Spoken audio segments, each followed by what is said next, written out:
Fala rapaziada, antes de começar o vídeo, já deixa o like aí, comenta pra estar ajudando no crescimento do canal. Toda semana tô trazendo conteúdo novo pra vocês. Então é isso, curtam o vídeo aí, valeu! Muito boa tarde pra você, acabou a moleza, eu estou de volta ao Globo Esporte, meio gripadinho, mas tô legal.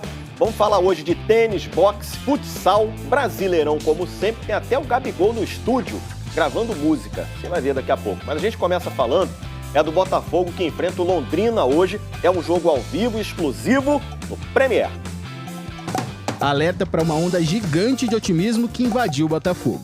A gente começou a ganhar fora de casa, entramos no G4, renovamos com o Chay, contratamos o Rafael, o Gatito aí com a expectativa de voltar no final do mês. Quem viu aquele time eliminado pelo ABC em abril, na segunda fase da Copa do Brasil, pode não acreditar que a mesma equipe na Série B está no G4, o grupo de clubes que sobem para a primeira divisão. E é nesse sábado, aqui no Newton Santos, que o Botafogo vai confirmar se segue com a boa fase. A depender dos resultados da rodada, uma vitória deixa o Botafogo na vice-liderança. Um jogo é fundamental para isso. CRB e Goiás, que estão logo acima do Botafogo na tabela, se enfrentam hoje. Em caso de empate nesse jogo, o Botafogo sobe para o segundo lugar se derrotar o Londrina.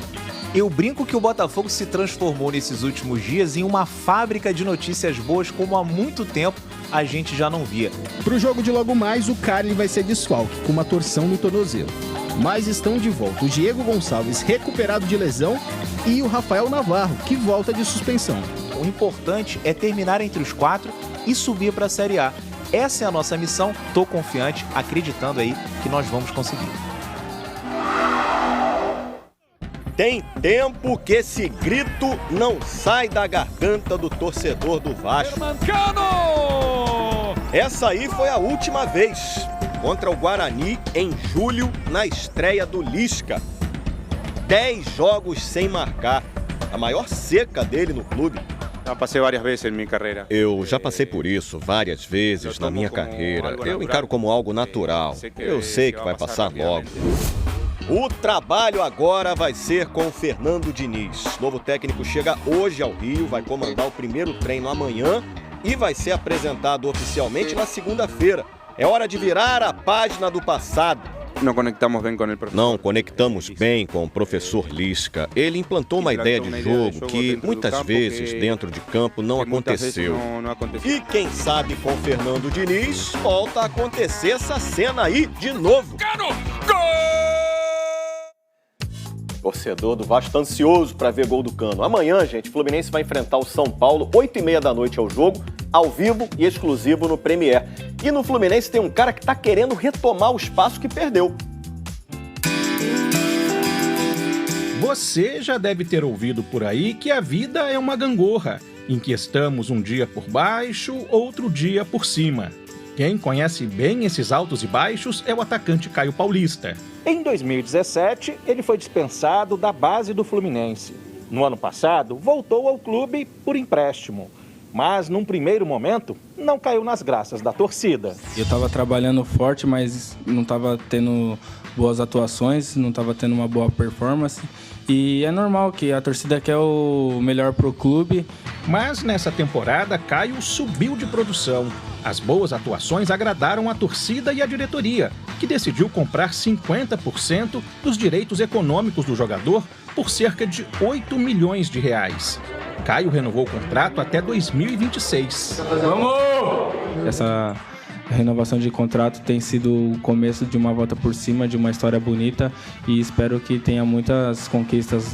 Depois de ficar 45 dias afastado por causa de uma lesão muscular, Caio voltou a jogar na última partida do time, contra a Chapecoense. Amanhã, contra o São Paulo, no Maracanã, tem boas chances de ser titular ao lado de Fred, que deve voltar ao comando do ataque. É um jogo muito importante, é uma virada de turno, e é bom a gente sempre abrir o turno com vitórias para ganhar confiança no restante da competição. No próximo bloco, notícias ao vivo do estado de saúde do Rei Pelé e ainda a lesão que tirou Luiz. Amanhã o Flamengo enfrenta o Palmeiras às 4 da tarde ao vivo na Globo. O Flamengo quer jogar por música. Vão ser 5 desfalques para esse jogo e não 4. Essa reportagem estava prontinha quando a gente soube agora há pouco que o Gabigol sentiu dores musculares quando se reapresentou no Ninho do Urubu, então não vai nem viajar para essa partida. E mais Flamengo, hein? O cara saiu cedo do Vitória, foi ídolo no futebol europeu, estava no Arsenal da Inglaterra. Davi Luiz vai voltar para o futebol brasileiro. Ontem à noite o Flamengo fechou os últimos detalhes do contrato, só falta assinatura. Quero ver se a torcida vai fazer igual o Luciano Huck fez uma vez, ó. Recebam no palco do Caldeirão, Davi Luiz no Caldeirão!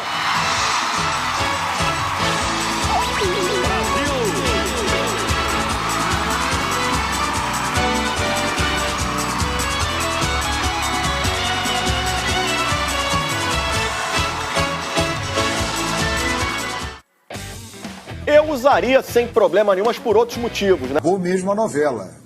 Falta assinar, mas as partes estão acertadas. Tudo sendo colocado no papel.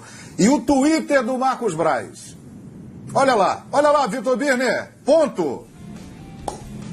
Eu acho que é o belo poder de síntese, né?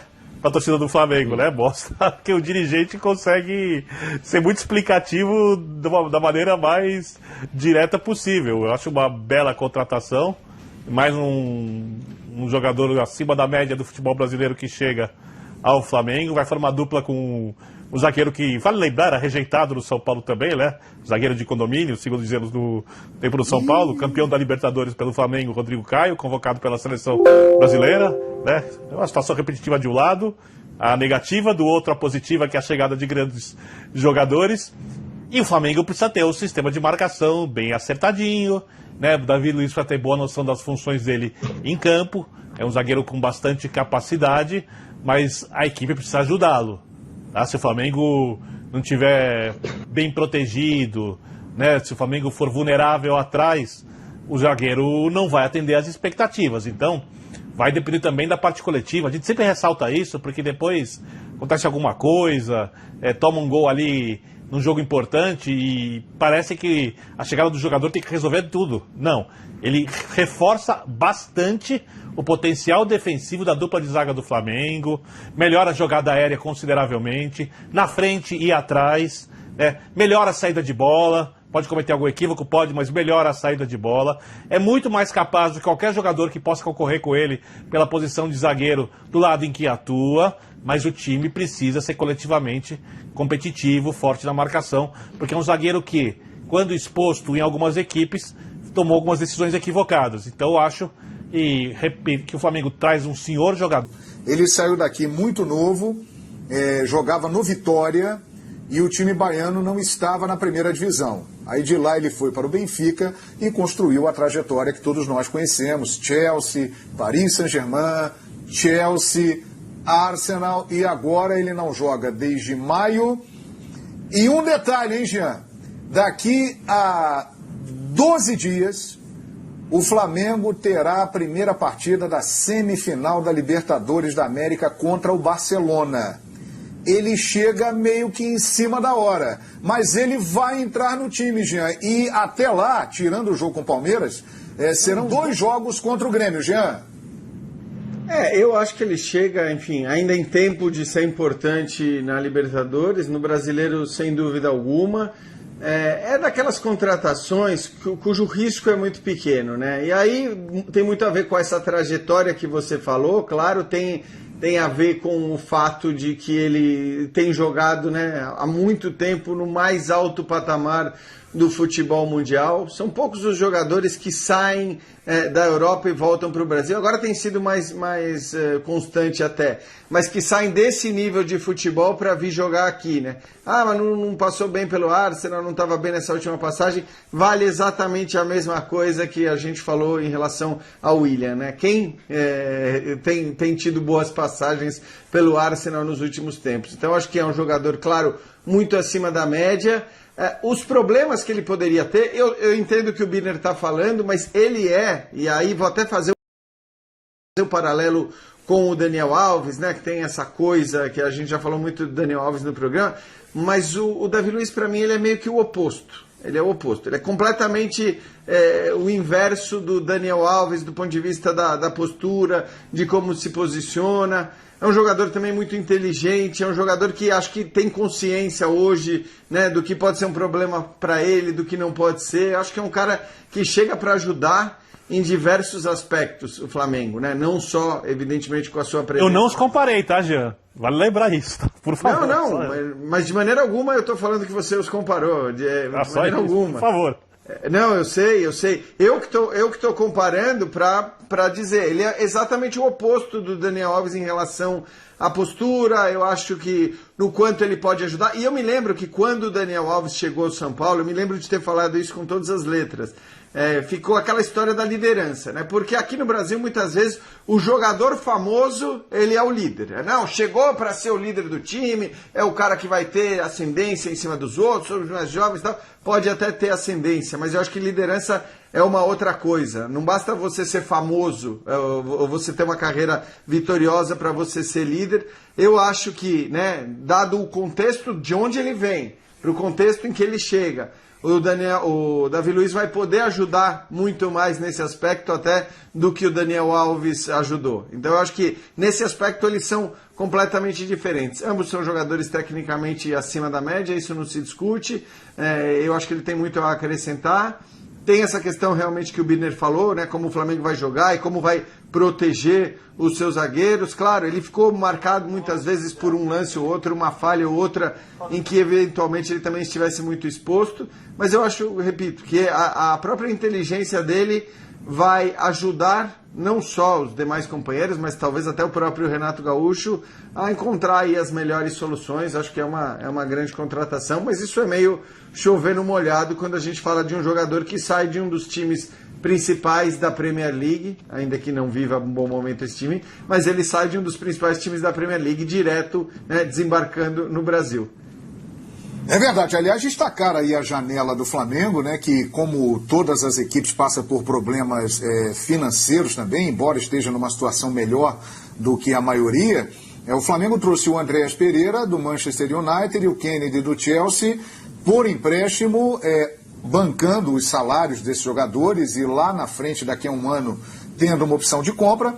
E agora trouxe o Davi Luiz, que estava livre no mercado, contrato até dezembro de 2022. Então é mais uma janela que o Flamengo realmente se destaca com contratações importantes. O Calçade era a peça que faltava nesse elenco do Flamengo, que é apontado aí já há algum tempo como um dos mais poderosos? Eu acho que o Calçade está sem o Discord. Rapaz, ele não está nos ouvindo. Ele informou aqui no refletindo. Ele está refletindo e daqui a pouco ele vai responder sobre o tema. Mas eu rolo a bola para vocês. Antes que o Calçade possa responder, ele vai responder daqui a pouco. O Birner, é a peça que faltava? É a posição que o Flamengo não tem um jogador. A gente não precisa nem discutir. Né? Se a gente falar de Diego ou Thiago Maia... Não vou falar nem dos novos reforços, de Bruno Henrique, Everton Ribeiro, Gabigol ou até Pedro. O Flamengo ali tem um jogador especial em cada posição. E não tinha para formar a dupla de zaga. Para ser bem direto, João, agora tem. Pois é, e o Gabriel Nunes está lembrando aqui, além de tudo isso que vocês falaram, ele também bate falta muito bem. Lembrando que o Flamengo não faz gols de falta